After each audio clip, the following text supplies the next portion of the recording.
have to learn how to edit that. And absorb. Absorb. There's a lot of things that don't want me, like I've been interrupted 3 times trying to make this video, and I make it just on my camera phone, so I don't know how to put them together. But I guess I'll learn today. We're gonna learn today. But yeah, that's the reason why that beginning was so important, is because the masculine is able to be objective when learning about these things. Is able to be like, while other people will be like, she did what to David? While yes, that's a valid reaction, there's also a way that you can react to that while also in control of yourself, because a lot of people are reacting from something that they either experience personal feelings, whatever it is, but they're not reacting to that. They're reacting to what they've experienced. And you do understand what I'm saying? So like, this is them and they're reacting backwards when they should be reacting outwards. Or inwards when they should be reacting outwards. So that's kind of the reality of it, is that you are stepping into your divine masculine era. You are collectively, right? Like you are a part of, you are on the front lines of this kind of like spiritual warfare that's going on. Then you've got the Ten of Wands with the devil both reversed, or the Ten of Wands, the Ten of Pentacles with the devil both reversed. I recently talked about another article in my newsletter where I talked about the the word that's coming to mind is transformation, but that's not the word I'm looking for. The transference of power, and how some people will go like, oh, I will inherit this to my son, or whatever it is, when the wealth wasn't theirs to give. So if I give it to my son and it's not mine to give, then I'm passing on stolen wealth generationally, where instead that's being broken, where again, these devilish, entities, where again, not Satan. If you really want to talk about that, we can talk about, like Satan, the devil, and Lucifer, all 3 different entities. And then we can talk about the reality of what is in control of, or what has been in control of, our realities, which is Malak and Baal, which are 2 completely different entities from Satan. So again, as both speak about being trapped, being controlled, being like bonded, this idea of seduction, being able to be easily seduced by power, money, greed, wealth, sex, kids, whatever the fuck, it has been going on. But both of those coming back out reversed talks about the idea that both the wealth and how it's being attributed, or how it's being received or made, are coming out of balance. Now, that does not immediately mean that it's going to come into balance. It just means that if this is a seesaw, this is wealth being taken from you, and this is wealth being yours. It's kind of like here now, and what you choose to do with it next, right? As a new generation of individuals who are in control of themselves, and not willing to sell their soul, or quite literally like give their body over for spiritual possession for the sake of whatever fame or whatever it is. Because when the people say they sell their soul, it's really they sell their body, because their soul is taken out. So they just no longer exist.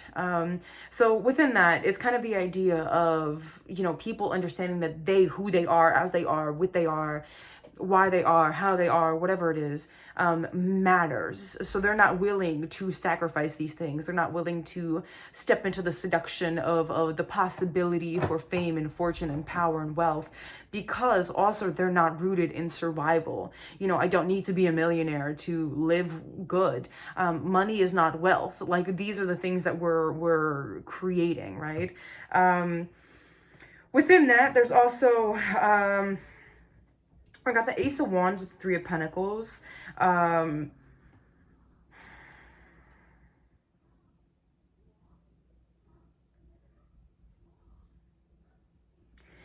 There's this energy of the Ace of Wands, to me, always gives off solar plexus,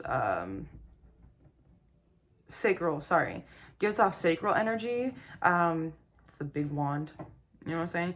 And I feel like that also being a part of you recognizing your desires, and not being I talked a little bit about how manifestations sometimes take a long time to get to you, not because you're not aligned or your nervous system isn't da da da da, but because they're not yours. They're not your manifestations.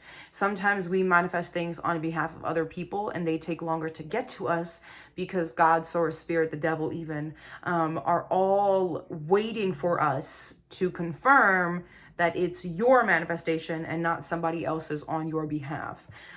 So the Ace of Wands and the Three of Pentacles talk about like working together and delays of conflict of interest and things of that nature. So things of that's where you are like this. That's where that seesaw is, where don't rush the process, right? There's very much like trust the process type of shit here going on. Where you're like, okay, well, like now we're okay. Again, grounded, really understanding the process, what's going on, this and this and that. You got the 8 and 7 of Pentacles, or the 8 and 7 of Swords coming out, both reversed. You are working through what it is or what it means to have identity. The way that I'm seeing it is because most of I'm going to use a seesaw as an example because it's just a great visual example. Because of what most of has been worked on has been lower chakra, lower vibration, kind of, those don't coexist, but those are the things that have been worked together. Survival, sexual pleasure, identity, things of that nature. Because those things are what has kind of run the world, what feels good to me, what makes me good, what sets my family up for the future, whatever the things might be. That solar plexus is so incredibly important, because if you're manifesting on behalf of others, right? So if I say like, oh, I want a lot of money so that I can give it to people and da da da da da, that's good, but it's not like, is that really for you? You understand? Like, you first, everyone else after. So manifest for you first, because what it feels like you're trying to do is you're here, there's an extra step here, and you want to get here, but you're just like, well, why can't I just like, well, if I can have enough money to pay for others, then obviously I'll have enough money to pay for myself. But that process is needed, right? Because you might have enough money to pay for others, but you might start paying the wrong people, Epstein and stuff like that, right? Where there's a lot of people that funded him and this and this and that, and they were like, well, yeah. So it's like, now we're in that cycle again, and you have the chance to break it, to be sovereign in yourself, and not governed by others and you know, delusions of this and that and oh and da da da da, you know, to a point where you're able to see people clearly, because the biggest thing that can be done is to kind of deny access, right? As like an individual, right? If somebody is trying to steal my energy, this and this and that, the biggest thing I can do is call my energy back and deny them access, right? Then they don't have access to me, they can't steal my vitality, this and this and that. So that's kind of what you're doing on a collective level, where it's like all these energies that are trying to continue living life as they have, and you know, all these like very grounded, you know what I'm saying? Like if you got to this point of the message, you're very clearly, you know, in alignment with it. But like these very, you know, like demonic, they're not satanic, but they are demonic, entities that are worshiping and praising Moloch and Baal and sacrificing babies and all these different things, and these very old school, like the walking through the fire and whatever it is, like all these different things, you get to see that you can just not give it energy and it will simply stop existing. So within that, it's like that's kind of why it's important for you to take your time with this, both individually and collectively, because this is going on in like a grand scheme. So I'm gonna give a couple more cards and then we're gonna be done. This is unlike most of my other readings, but okay, yeah. So you got the Seven of Pentacles, the Death card, and then Judgment at the bottom of the deck. Don't give up on your view of a good world, of good people, of you know, if what it is, if you want to label it like free healthcare and proper housing and people that men that don't use their power to rape and violate women and children and things of that nature. Whatever it is that you're holding on to, like that beautiful vision of what life can be, that joy, where we're not poisoning communities with tech data centers and this and this and that. Hold on to that vision. Hold on to that vision. Especially there's an image that's coming to mind of somebody that said, in a revolution, there's different types of people. There's the people that destroyed the foundation, the people that rebuild it, the healers, and then like the logistics, or the people that like work through it, or whatever it is. And if you know what I'm talking about, you know what I'm talking about. If not, look it up.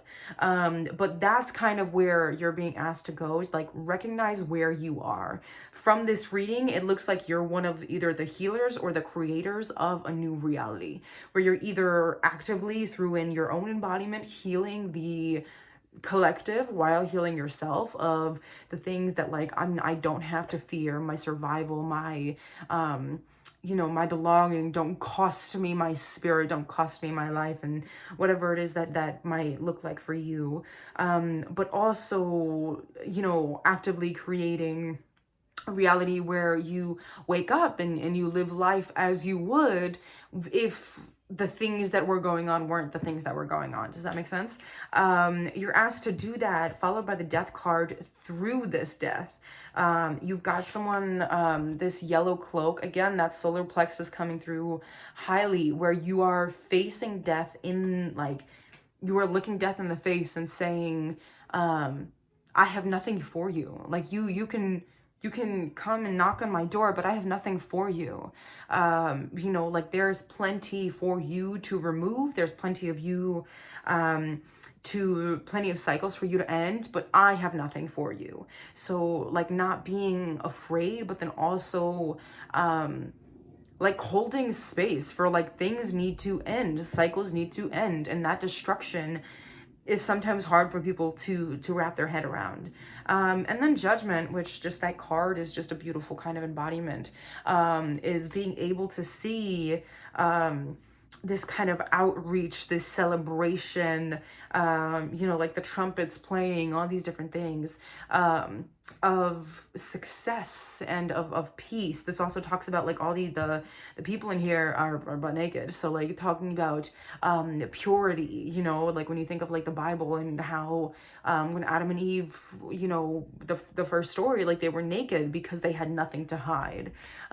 So thinking of like that, where it's like once everything is cleansed off of you, you will be able to go to death and be able to say like, like, I feel like he's got his hands extended. Yeah, he's got his hands out. Can you focus? So he's got his hands out, because he's like, if there's anything for you to take, you can take it, but I have nothing for you. Like I'm not hiding anything. I don't need, you know what I'm saying? Which is a really beautiful energy. Anyhow, thanks for coming to my TED Talk. I'm going to see if I can put these two videos together, because this message did not want to get out, and I can understand why, because, intuitive little mama sometimes get a little intuitive, a little too much intuitive, you know what I'm saying? A little into it. But with love, the message needed to get out. So much love, stay safe, and remember to ground yourself into that divine masculine space, the divine masculine role, because things are good, despite how it looks. Things are very much like there is love and there is joy and there is success, and it, you know what I'm saying?